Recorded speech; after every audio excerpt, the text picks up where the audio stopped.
First question നോക്കിക്കേ. Find the sum of all multiples of 9 between. ഈ 9 എന്നുള്ളത് 7 ആവാം 6 ആവാം. കേട്ടോ, മിക്കവാറും 9 ഉം 7 ഉം ഈ multiples of ന്റെ നമ്പർ വരുന്നത്.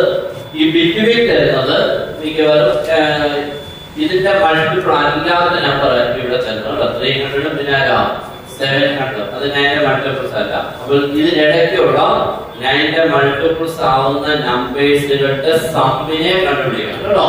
അപ്പോൾ നമ്മൾ ആദ്യം ഫസ്റ്റ് നമ്പറിനെ കണ്ടുപിടിക്കാൻ ഫസ്റ്റ് നമ്പറിനെ കണ്ടുപിടിക്കാൻ നിങ്ങൾ ആദ്യം ഈ 300നെ 9 കൊണ്ട് എന്ത് ചെയ്യണം? പോലെ ഡിവൈഡ് ചെയ്യുമ്പോൾ 9 into 3 27.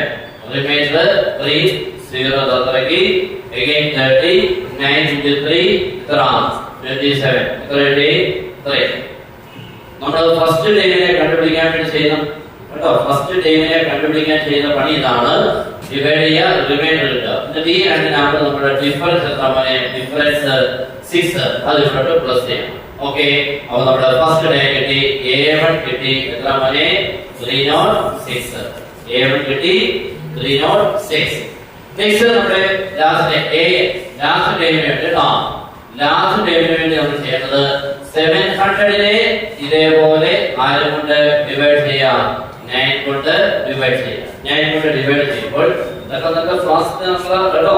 തെറ്റൻ പാടില്ല. എക്സാമിന് ഇരിക്കുമ്പോൾ നമുക്ക് ഒറ്റയ്ക്ക് ഇരുന്ന് ചെയ്താൽ അതൊക്കെ ഇവിടെ വെച്ച് പ്രാക്ടീസ് ചെയ്ത് എക്സാമിന് എത്തുന്നത് പോലെ പ്രാക്ടീസ് ചെയ്യേണ്ടത്. അതിനായി ഇവിടെ ഒറ്റയ്ക്ക് ഇരുന്ന് ചെയ്ത് പഠിക്കാൻ എന്നാലും നമുക്ക് മടി കാരണം മറ്റുള്ള നോക്കി എഴുതും, എക്സാമിന് എത്തുമ്പോൾ തെറ്റും. അതുകൊണ്ടാണ് ഇവിടെ വെച്ച് വേണം അത് പ്രാക്ടീസ് ചെയ്യാൻ കേട്ടോ.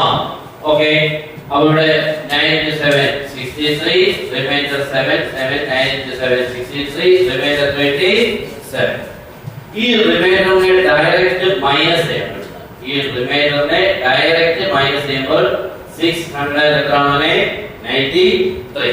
ഓക്കെ, ഇതാണ് നമ്മുടെ ലാസ്റ്റ് ടൈം.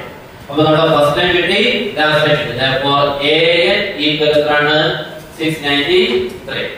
ഇത് നമ്മൾ എന്തിനെ കണ്ടുപിടിക്കണം? n എന്ന് പറഞ്ഞാൽ number of times. Number of times കണ്ടുപിടിക്കാനുള്ള formula an minus a1 by d plus 1. ഇതാണ് an minus a1 by d plus 1. ഇത് നിങ്ങൾ യൂസ് ചെയ്യാവുന്നപ്പോഴും വളരെ ഈസി ആയിട്ട് ചെയ്യാൻ കേട്ടോ. അല്ലാതെ an equal to a plus n minus 1 divide ചെയ്താൽ ഒത്തിരി തെറ്റാൻ സാധ്യതയുണ്ട്. ഇത് നമുക്ക് ഈസിയാണ്. a equal to 693 minus a1 എത്രയായിരുന്നു? 306 by d എന്ന് പറഞ്ഞാൽ മൾട്ടിപ്പിൾസ് ഓഫ് ഏത് നമ്പർ? Which number? 9 ആണെങ്കിൽ d എത്ര? 9, അല്ലെങ്കിൽ 7 ആണെങ്കിൽ 7, പ്ലസ് ആരാണ്? 1. ബാക്കി നിങ്ങൾക്ക് ചെയ്യാമല്ലോ എളുപ്പം. ഇതിനെ മൈനസ് ചെയ്യണം, ഡിവൈഡ് ചെയ്യണം കേട്ടോ. മൈനസ് ചെയ്തിട്ട് ഡിവൈഡ് ചെയ്യുക, പ്ലസ് 1 എന്ത് ചെയ്യുക? ആഡ് ചെയ്യുക.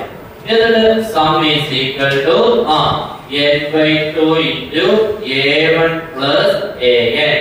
That is ഈ കിട്ടുന്ന നമ്പർ ഇവിടെ എഴുതുക by 2 a1 എന്ന് പറഞ്ഞാൽ ആരാ? 306. an എന്ന് പറഞ്ഞാൽ എത്രയാണ്? 690 കേട്ടോ. ഓക്കേ, ഇത് പറഞ്ഞു കംപ്ലീറ്റ് ചെയ്തേ. Okay, middle time.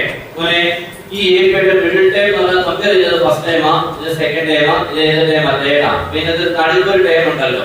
ഇവിടെ ഒരു a എഴുതി കഴിഞ്ഞാൽ നടുക്ക് ഒരു ടൈം കാണുന്നില്ലയോ? അതിനെ നമ്മൾ കണ്ടുപിടിക്കാനാണ് ക്വസ്റ്റ്യൻ. ഓക്കേ, അപ്പോൾ നമ്മൾ ചെയ്യേണ്ടത് മെത്തേഡ് പറയാമോ? n കണ്ടുപിടിക്കാം. ഓക്കേ, n കണ്ടുപിടിച്ചിട്ട് n കണ്ടുപിടിക്കുമ്പോൾ നമ്മൾ മനസ്സിലായി ഒരു q നിൽക്കുന്നു. നടുക്ക് നിൽക്കുന്ന ആള് ആരാന്ന് അറിയണമെങ്കിൽ അതിനുള്ളിൽ എത്ര പേരുണ്ടെന്ന് അല്ലെങ്കിൽ അറിഞ്ഞെങ്കിലൊക്കെ പറ്റുന്നുള്ളൂ. അല്ലാതെ പറ്റുമോ? നടുക്ക് നിൽക്കുന്ന ആളെ അറിയണമെങ്കിൽ എത്ര പേര് ആ ക്യൂവിലുണ്ടെന്ന് അറിയണം. ഇപ്പൊ 7 പേര് നിൽക്കുകയാണെങ്കിൽ എത്രാമത്തെ ആളായിരിക്കും നടുക്ക്? 7 പേര് നിൽക്കുന്നതായിരിക്കും. അതിനുള്ള നടുക്ക് വരുന്നത് എത്രാമത്തെ ആളാണ്? 4ാമത്തെ. അല്ല 4. ഈ ക്വസ്റ്റ്യനിൽ അങ്ങനെ വരുന്നുള്ളൂ. ഓഡ് നമ്പർ ആയിരിക്കും ടേംസിന്റെ എണ്ണം. ഒരിക്കലും ഈവൻ വരുന്നില്ല, സാധാരണ വരുന്നില്ല കേട്ടോ. എന്തെങ്കിലും ഒരാളെ നടുക്ക് കിട്ടത്തുള്ളൂ. അല്ലെങ്കിൽ 2 പേര്. ഇപ്പൊ 8 പേരാണെങ്കിൽ നടുക്ക് ആരാന്ന് പറയാൻ പറ്റുമോ?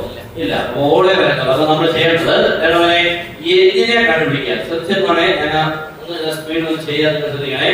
n equal to an minus a1 by d plus 1. That is 260 minus 6 by d plus 7 plus 1. ആണല്ലോ. 260 minus 210 by 7 plus 1. Answer is 30 plus 1. കണ്ടോ 30. 31 എന്നുള്ള റൂൾ നമ്പർ അറിയോ അല്ലേ? അപ്പോൾ എത്ര ടൈംസ് ഉണ്ടായിരുന്നു? 31 ടൈംസ് ഉണ്ടെങ്കിൽ നടുക്കത്തെ ടൈം അറിയാൻ 1 കൂട്ടിയിട്ട് ബൈ 2 അത്രേ ഉള്ളൂ. 1 കൂട്ടിയിട്ട് ബൈ 2 അപ്പോൾ എത്ര? 32 ബൈ എത്ര? 60. 16ാമത്തെ ആണ് നടുക്ക് നിൽക്കുന്നത്. അപ്പോൾ മിഡിൽ ടൈം എന്ന് ചോദിച്ചാൽ എത്രാമത്തെ ടൈമിനെ കണ്ടുപിടിക്കാനാണ്? ഏതാ? 16th. Therefore middle term, കേട്ടോ, middle term is equal to 16th. That is a plus 15th. A ഇവിടെ എത്ര മനെ? 6. That is 6 plus 15th. D എത്ര മനെ? 7. That is 6 plus 105. Answer is 100. Okay. So ഇവിടെ ചെയ്യേണ്ടത് അപ്പോൾ ഇങ്ങനെയൊക്കെയുള്ളതാണ് ചെയ്യണം. നമ്മൾ ചെയ്തേ x equal to minus 1/2 is a rule. എന്തൊരു സെന്റൻസ് കണ്ടാൽ തന്നിരിക്കുന്ന ക്വാഡ്രാറ്റിക് ഇക്വേഷൻ ഉള്ളിലെ x ന്റെ പ്ലേസിൽ minus 1/2 കൊടുത്ത് 0 ഇക്വേറ്റ് ചെയ്യുക. That is 3 into minus 1/2 the whole square plus 2k into minus 1/2 plus 3 equals 0. That is 3/4 minus k plus 3 equal to 0. ഇതൊക്കെ വന്നത് എങ്ങനെയാണെന്ന് മനസ്സിലായി കാണും. 1 minus 1/2 square is 1/4. 3 into 1/4 is 3/4. 3/4 minus 2k. 2 cancel minus k plus 3 0. ഇവിടുന്ന് 3/4 plus 3.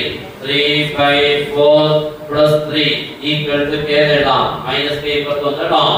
5 1/2 ചെയ്യുമ്പോൾ 50/4 is equal to 8.